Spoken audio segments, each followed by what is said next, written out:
This is a post-apocalyptic city with collapsed buildings everywhere, resembling a wasteland. He's the only survivor of this disaster, hoping to use a time reversal device to save his son who didn't escape in time. Today, I'm recommending a sci-fi short film called Rewind. The story starts with a sudden nuclear bomb explosion in the city center. As the mushroom cloud rises, the shockwave spreads, and the buildings along the street start to collapse. Debris crashes down, destroying all the neighborhoods. The ground begins to crack and sink, with countless rocks falling into bottomless crevices. Meanwhile, a boy is still in his room, absorbed in a game, unaware of the disaster. Fast forward 10 years, the city is now a desert with no signs of life. He's the only survivor, walking alone in the desert. Determined, he reaches the edge of the desert, facing an impassable canyon. He looks at the canyon, then at the distance, and activates a special wrist device. As the energy wave spreads, an invisible field forms around him.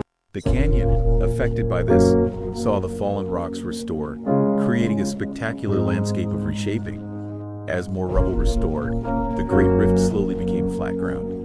It moved forward, passing collapsed buildings without concern. In the city center, a mushroom cloud from an explosion was slowly contracting. It reached the streets, where collapsed buildings gradually restored. The buildings that had fallen along the street were slowly recovering under some force, creating a magnificent scene.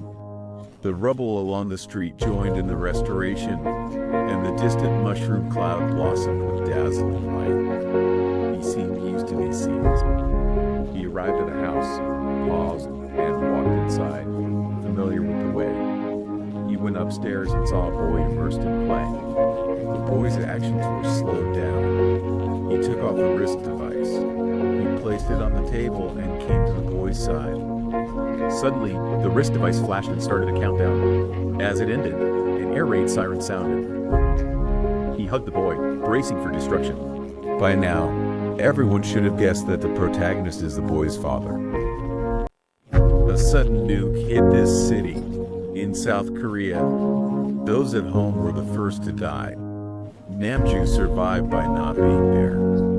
Missing his son's last moments, he lived incognito for 10 years. He created a flawed tech to reverse time with a wristband, but it only lasts 8 seconds before his son's accident. Unable to save him in time, he chose to die with him. After death, he can reverse time again. This is why he ignores the apocalypse. Maybe he's done this thousands of times to ease his son's fear. This is family love, a father's love. Even if you miss the chance, any dad would seize you in a fleeting moment. We don't live in a peaceful era, but in a peaceful country. Let's pray for world peace and a world without disasters.